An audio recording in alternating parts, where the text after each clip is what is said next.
Saya tidak percaya itu mata ketiga atau mata batin, tapi lebih tepatnya matanya sendiri. Tetapi matanya menjadi lebih peka ketika masuk dalam kondisi tertentu dan melihat itu khodam. Padahal itu adalah energi yang memekat yang diciptakan oleh pikirannya sendiri.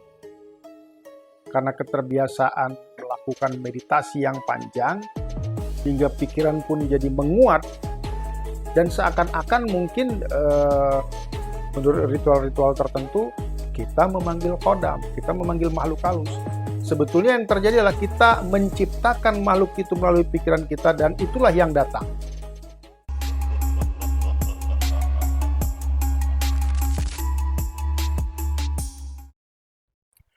Halo kawan-kawan, uh, jumpa kembali dengan saya Indi Sijawe di channel Spiritual Indonesia. Ya, suung sajalah. Uh, Seperti biasa, saya sudah mengumpulkan berbagai pertanyaan ya, dari banyak pertanyaan yang masuk, baik melalui Messenger Facebook maupun juga dari WhatsApp ataupun Telegram ataupun dari pertemuan langsung dengan saya, yang kayaknya untuk kita bahas pada malam hari ini sangat asyik ya. Eh, Seperti biasa ya, karena memang karakter saya itu akan mengalir bila saya menjawab pertanyaan, maka eh, tampilan saya pun demikian. Jadi saya mengumpulkan pertanyaan-pertanyaan dari mana-mana ya, dari seperti yang saya sebutkan tadi, dan kemudian akan kita bahas bersama-sama di sini.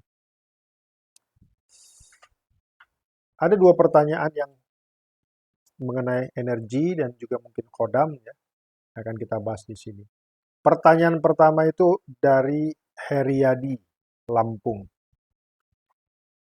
Waktu saya SD, saya melihat kakek saya sering didatangi oleh orang banyak untuk dimintai tolong dengan ilmu yang dimiliki kakek saya. Kalau melakukan ritual gaib, kakek selalu pakai dupa, teh pahit, kopi manis, dan segala macamnya. Yang saya ingat, misalkan 7 jenis minuman, 7 jenis kue, jajanan pasar, 7 jenis buah, kembang setaman, dan lain-lain. Dan kemudian banyak yang datang lagi ke kakek dan berterima kasih. Artinya, berarti apa yang dilakukan kakek saya itu berhasil. Nah, pertanyaannya, Bang, apakah kakek saya memang menggunakan makhluk gaib untuk menolong orang? Ini pertanyaan dari Heriadi Lampung. Pertanyaannya juga cukup unik. Sebelum kita bahas lebih dalam ya, saya akan membawa teman-teman untuk membahas tentang hukum alam. Alam ini sebetulnya tidak diam. Dia bergerak dan terus berevolusi menjadi kekinian. Jadi pergerakannya itu adalah evolusi. Alam ini juga uh, adalah ribuan atau mungkin bahkan miliaran energi ya, yang saling tumpang tindih, saling mempengaruhi dan saling terpengaruh. Energi yang halus bergerak dengan getaran yang biasa kita sebut dengan vibrasi. Tapi ada energi lain yang memadat, yang bisa kita sentuh, bisa kita lihat, dan bisa kita cium. Warna-warna itu sendiri adalah energi, adalah getaran tertentu yang masuk ke mata kita, kemudian diterjemahkan oleh otak sebagai warna-warna. Misalkan warna merah, itu berbeda vibrasinya dengan warna hijau misalkan, atau warna biru misalkan. Ya, sampai di sini dulu. Kausalitas itu adalah sebab akibat. Sebab akibat karena alam ini yang terdiri dari energi itu saling terpengaruh dan saling mempengaruhi. Dengan bahasa lain boleh dikatakan kausalitas atau eh, apa namanya transaksional. Misal, coba lihat mawar merah yang mewangi, ya, itu akan mengundang lebah untuk datang. Hingga terjadilah penyerbukan.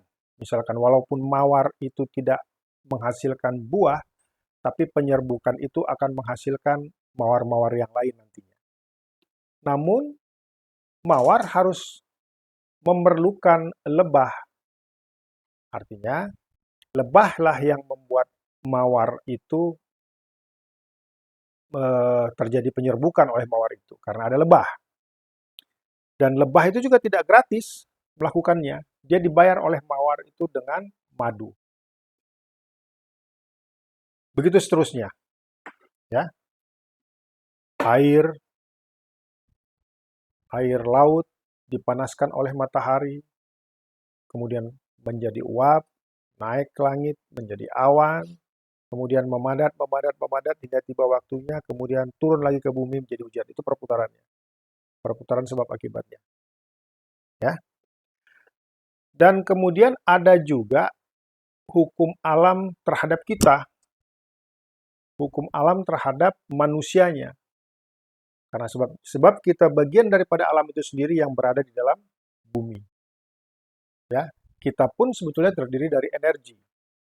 Ada energi magnetism atau apa namanya energi yang merambat tanpa menggunakan alat rambatnya, ya, yang biasa kita sebut aura. Ada kemudian tubuh fisik. Tubuh fisik ini juga adalah energi, ya, yang memadat juga hingga menjadi tubuh. Emosi juga adalah energi, pikiran juga adalah energi. Karena sifat daripada vibrasi atau energi tadi adalah saling mempengaruhi dan terpengaruh, maka muncullah yang kita sebut dengan hukum Loa, hukum ketertarikan. Apa yang kita pikirkan dengan emosi yang kuat, maka akan terjadi. Artinya, kita dapat mempengaruhi alam, dan alam juga dapat mempengaruhi kita. Seperti teman kita, ya, di Spiritual Indonesia itu ada Rara, sang pawang hujan, yang sempat heboh kemarin itu mengendalikan hujan di mana? Ya, di mana? Disitulah, saya lupa namanya. Ya, walaupun terjadi banyak kontroversi, tapi paling tidak Rara sudah membuktikan dengan caranya bahwa hujan dapat dikendalikan oleh. Nah, kembali ke pertanyaan Heriadi. Apakah kakek saya memang menggunakan makhluk gaib untuk menolong orang? Apa yang dilakukan kakek Anda sebetulnya adalah menggunakan energi yang diakumulasi oleh pikiran dan kehendak daripada emosi. Pikiran dan kehendak yang segaris lurus itu akan memunculkan power untuk memanggil law of attraction, LOA. Hukum ketertarikan itu terjadi. Ini hukum alam. Ya. Bahkan dengan pikiran yang kuat, energi itu bisa dipadatkan hingga menjadi nyata. Menjadi nyata seperti makhluk yang diimajinasikan oleh pikiran, yang divisualisasikan oleh pikiran.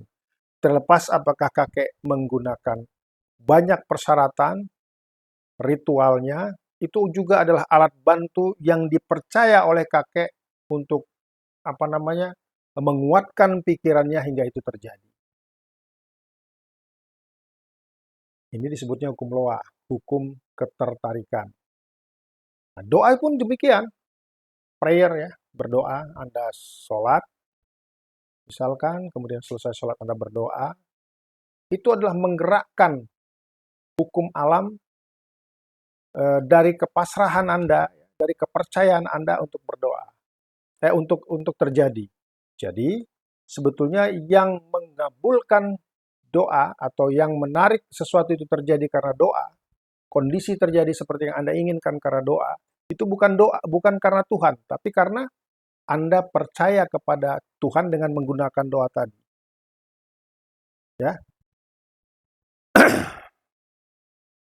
Nah, apakah kakek Anda menggunakan khodam? Khodam itu sendiri juga energi kan, diciptakan oleh pikiran kakek Anda. Jadi singkatnya begini nih. Mungkin kalau Anda pernah mendengar yang disebut dengan Jessica Method. Ini adalah satu percobaan oleh seseorang, ya, saya tidak sebut namanya, yang kemudian ditulis dalam sebuah buku dan disebarkan dan kemudian menjadi mendatangkan income juga buat dia, ya, karena dia menarik pelatihan Jessica Method, yaitu mewujudkan energi pikiran dan perasaan emosinya hingga menjadi nyata. Seperti apa yang divisualisasikan oleh pikiran. Misal, kawin dengan jin. Jin itu karena dipercaya hingga mewujud menjadi seperti apa yang divisualisasikan oleh pikiran. Nah, ketika kakek Anda melakukan ritual, misalkan untuk membantu orang lain, nah, ini yang terjadi. Hukum loanya terjadi. Jadi kakek Anda dengan caranya menarik kondisi untuk terjadi sesuai dengan apa yang diinginkannya. Apakah ini mudah? Tidak juga sebetulnya. Butuh pelatihan yang panjang. Butuh kekuatan kedisiplinan diri untuk memunculkan kekuatan itu. Jadi tidak sesederhana yang kita pikirkan. Oh ya, kalau kita pikirkan itu terjadi. Jadi kayak seperti mungkin Anda pernah lihat Top Secret dulu ya, kalau nggak salah itu bukunya, saya lupa nama judul bukunya juga yang menceritakan tentang itu, hukum Loa. Jadi sebetulnya yang bekerja itu adalah hukum Loa, hukum ketertarikan, law of attraction. Oke ya, berikutnya pertanyaan dari Daesan. Teman kita Daesan dari Padang. Apakah dengan menggunakan meditasi suwung bisa memanggil khodam? Nah, ini hampir sama nih pertanyaan sebetulnya. Jawabannya juga sebetulnya hampir sama-sama aja. Apakah dengan menggunakan meditasi suwung bisa memanggil khodam? Sebetulnya bukan memanggil khodam, tapi menciptakannya dengan visualisasi. Karena keterbiasaan melakukan meditasi yang panjang, hingga pikiran pun jadi menguat, dan seakan-akan mungkin menurut ritual-ritual tertentu, kita memanggil khodam, kita memanggil makhluk halus. Sebetulnya yang terjadi adalah kita menciptakan makhluk itu melalui pikiran kita dan itulah yang datang. Kalau beberapa teman-teman yang bisa melihat dengan matanya sendiri, ya, saya tidak percaya itu mata ketiga atau mata batin, tapi lebih tepatnya matanya sendiri, tetapi matanya menjadi lebih peka ketika masuk dalam kondisi tertentu dan melihat itu khodam.